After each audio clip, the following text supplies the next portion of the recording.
Vladimir Poutine minimise à nouveau la portée des sanctions prises contre son régime. Le président russe, s'il a appelé ce lundi son gouvernement à aider les citoyens face à l'inflation galopante, a déclaré que les sanctions occidentales étaient un échec, tout simplement, et que la stratégie de la guerre éclair économique n'avait pas fonctionné.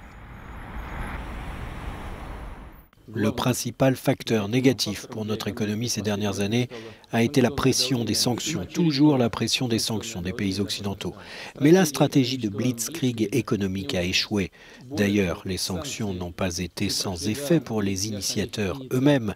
Je parle de la croissance de l'inflation et du chômage, de la détérioration de la dynamique économique aux États-Unis et en Europe, de la baisse du niveau de vie des Européens, de la dévaluation de leur épargne.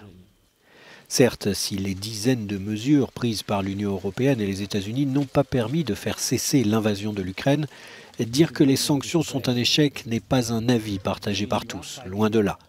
Selon la présidente de la Commission européenne, les exportations vers la Russie ont chuté de 70%, des centaines d'entreprises ont quitté le pays et le PIB russe va chuter, lui, de 11%. Ursula von der Leyen conclut, la banqueroute de l'État russe n'est qu'une question de temps.